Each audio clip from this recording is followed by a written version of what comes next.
제2장.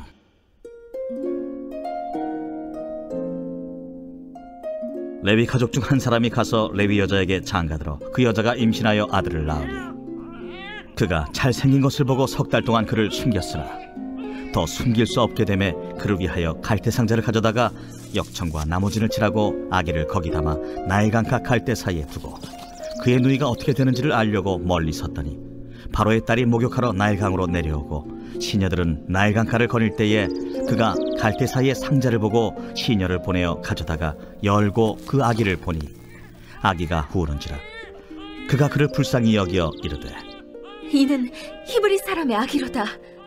그의 누이가 바로의 딸에게 이르되 내가 가서 당신을 위하여 히브리 여인 중에서 유모를 불러다가 이 아기에게 젖을 먹이게 하리이까? 바로의 딸이 그에게 이르되 가라. 그 소녀가 가서 그 아기의 어머니를 불러오니 바로의 딸이 그에게 이르되 이 아기를 데려다가 나를 위하여 젖을 먹이라. 내가 그 삭슬 주리라. 여인이 아기를 데려다가 젖을 먹이더니 그 아기가 자라매 바로의 딸에게로 데려가니 그가 그의 아들이 되니라.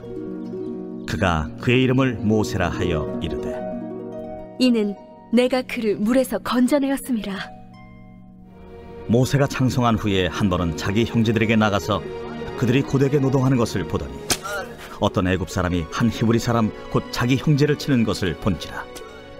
좌우를 살펴 사람이 없음을 보고 그 애굽 사람을 쳐 죽여 모래 속에 감추니라. 이튿날 다시 나가니 두 히브리 사람이 서로 싸우는지라 그 잘못한 사람에게 이르되 네가 어찌하여 동포를 치느냐? 하매 그가 이르되 누가 너를 우리를 다스리는 자와 재판관으로 삼았느냐? 내가 애굽 사람을 죽인 것처럼 나도 죽이려느냐? 모세가 두려워하여 이르되 일이 탈로 되었도다. 바로가 이 일을 듣고 모세를 죽이고자 하여 찾는지라 모세가 바로의 낯을 피하여 미디안 땅에 머물며 하루는 우물 곁에 앉았더라. 미디안 제사장에게 7달이 있었더니 그들이 와서 물을 길어 구유에 채우고 그들의 아버지의 양떼에게 먹이려 하는데 목자들이 와서 그들을 쫓는지라 모세가 일어나 그들을 도와 그 양떼에게 먹이니라. 그들이 그들의 아버지 루엘에게 이를 때에 아버지가 이르되 너희가 오늘은 어찌하여 이같이 속히 돌아오느냐? 한 애굽 사람이 우리를 목자들의 손에서 건져내고 우리를 위하여 물을 길어 양떼에게 먹였나이다. 그 사람이 어디에 있느냐? 너희가 어찌하여 그 사람을 버려두고 왔느냐? 그를 청하여 음식을 대접하라. 모세가 그와 동거하기를 기뻐하며 그가 그의 딸 십보라를 모세에게 주었더니 그가 아들을 낳음에 모세가 그의 이름을 게르솜이라 하여 이르되 내가 타국에서 나그네가 되었음이라. 여러 해 후에 애굽 왕은 죽었고 이스라엘 자손은 고된 노동으로 말미암아 탄식하며 부르짖으니 그 고된 노동으로 말미암아 부르짖는 소리가 하나님께 상달된지라. 하나님이 그들의 고통 소리를 들으시고 하나님이 아브라함과 이삭과 야곱에게 세운 그의 언약을 기억하사 하나님이 이스라엘 자손을 돌보셨고 하나님이 그들을 기억하셨더라. 오늘 말씀 중에 제 마음에 와닿은 구절은 10절 말씀입니다. 10절 말씀 다시 한번 읽겠습니다. 그 아이가 자라매 바로의 딸에게로 데려가니 그가 그의 아들이 되니라. 그가 그 이름을 모세라 하여 이르되 이는 내가 그를 물에서 건져내었음이라 하였더라.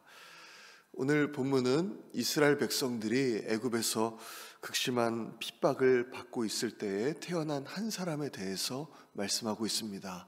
바로 모세이죠. 하나님의 방법은요 항상 사람입니다. 하나님께서 이스라엘을 큰 민족으로 만드시는 데에 요셉을 통해서 역사하셨죠. 이와 마찬가지로 하나님은 그 이스라엘 백성들을 애굽에서 출애굽하시는 데에 모세를 사용하십니다. 오늘 본문을 보면 모세는 태어날 때부터 죽음의 위협을 받게 되죠. 애굽 왕이 이제 태어난 모든 이스라엘 남자 아기들을 나일강에 던지라고 이제 명령을 했기 때문입니다. 그렇지만 이제 모세의 부모는요 3달 동안 모세를 숨깁니다. 히브리서 11장을 보면 이것도 믿음의 행위였다라고 이제 기록이 되어 있는데요. 그런데 이제 그 모세가 조금씩 자람에 따라서 이제 숨길 수 없는 상황이 되었습니다. 그래서 오늘 본문을 보니까요, 모세의 부모가 결단을 하고 모세를 하나님께 맡겨드리죠. 3절 말씀을 보면 이렇게 말씀합니다.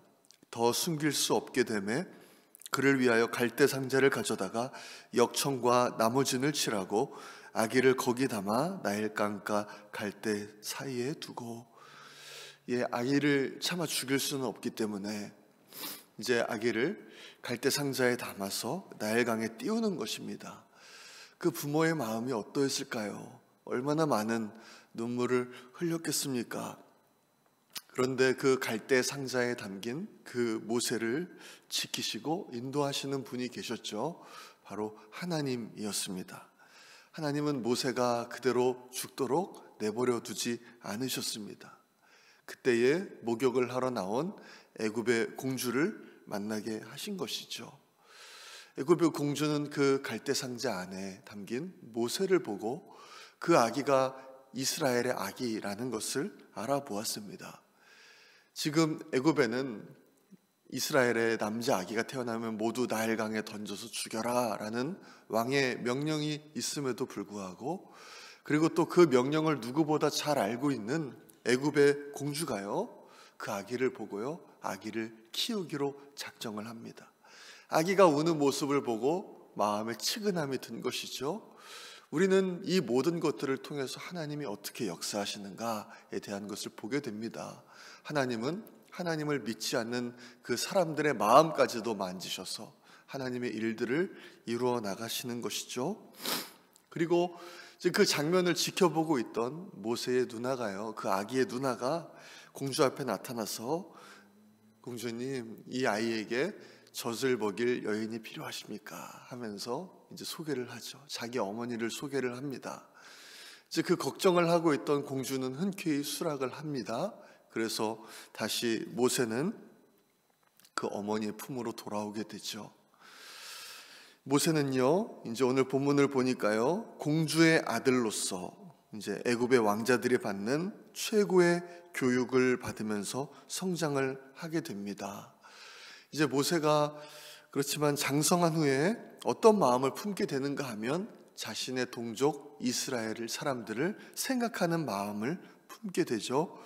사도행전 7장 23절은 이렇게 말씀합니다. 나이가 40이 되매 그 형제 이스라엘 자손을 돌볼 생각이 나더니, 40세의 모세는 이제 자신의 동족들이 고통받고 있는 것을 생각하게 되죠.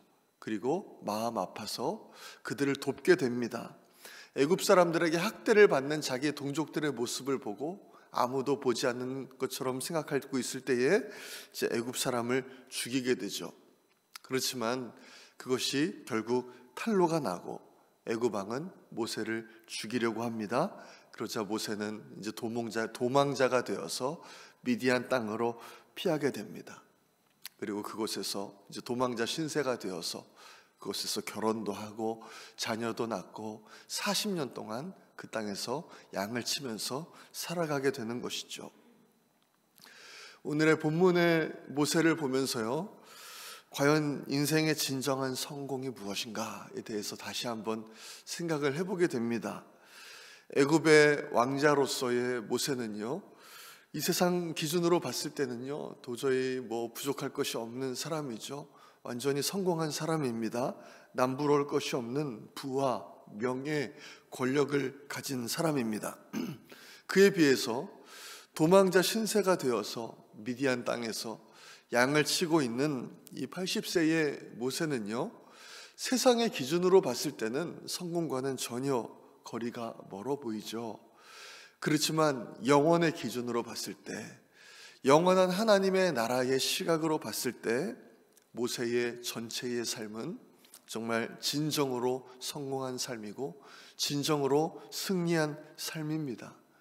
이런 모세에 대해서요, 히브리서 11장 믿음장에서는 이렇게 말씀합니다. 24절에서 26절 말씀을 제가 읽겠습니다. 믿음으로 모세는 장성하여 바로의 공주의 아들이라 칭함받기를 거절하고 도리어 하나님의 백성과 함께 고난받기를 잠시 죄악의 낙을 누리는 것보다 더 좋아하고 그리스도를 위하여 받는 수모를 애굽의 모든 보화보다 더 큰 재물로 여겼으니 이는 상 주심을 바라봄이라. 모세는 애굽의 왕자로서의 그 지위보다, 애굽에서 누릴 수 있는 그 모든 명예와 모든 재물보다 하나님의 백성들과 함께 고난받는 것을 선택했다는 것이죠. 그리스도를 위해서 수모받는 것을 선택했다는 것입니다. 그것은 잠시 있을 이 세상의 낙을 구하기보다 영원한 하나님의 나라에서 주어질 하나님의 그 상주심을 바라보았기 때문이다 라고 말씀을 하는 것입니다. 비록 지금 80세의 모세를 세상은 잊었을지 몰라도, 세상은 실패했다고 말할 수 있을지 몰라도요, 그 모세를 잊지 않으시는 분이 계셨죠. 하나님이십니다. 이제부터 하나님께서는 그 모세를 통해서 놀라운 일들을 행하십니다. 오늘 본문을 보면서요, 우리가 비워야 할 것은 성공과 승리에 대한 세상의 기준이라고 생각을 해봤습니다. 모세가 이 세상만 생각하면서 이 세상에서 누릴 낭만 생각하며 애굽의 왕자로서 그대로 있었다면, 애굽의 모든 보화와 재물과 명예만을 중요하게 생각했다면 오늘날의 모세는 존재하지 않았을 것입니다.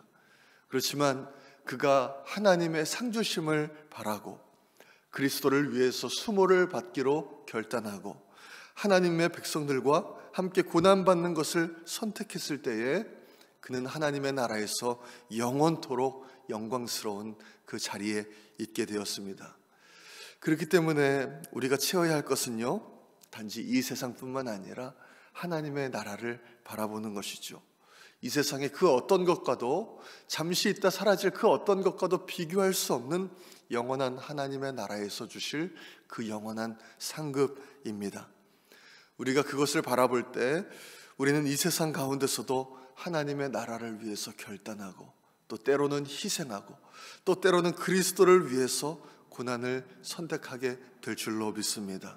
우리 하나님은 상 주시는 하나님이심을 다시 한번 기억하시고, 오늘 하루도 우리가 속한 모든 곳에서 하나님의 나라를 위해서 살아가시는 우리 모든 성도님들 되시기를 간절히 소망합니다. 이 시간에 우리 함께 기도하겠습니다. 하나님의 방법은 사람인데, 하나님, 저를 통해서 제가 속한 곳에 하나님의 나라가 이루어지게 하여 주옵소서. 모세처럼 이 세상만을 바라보지 않게 하시고 영원한 하나님의 나라를 바라보며 하나님의 상주심을 기대하고 하나님의 나라를 위해 살아가는 저희 될 수 있도록 함께 기도하겠습니다. 계속해서 우리 전도 대상자를 위해서 기도하기 원합니다.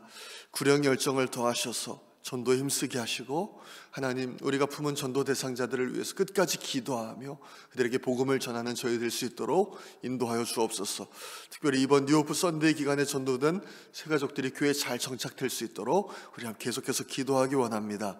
담임 목사님을 위해서 기도해 주시고, 모든 부교역자들과 장로님들을 위해서, 또 영적 리더들을 위해서 함께 기도하겠습니다.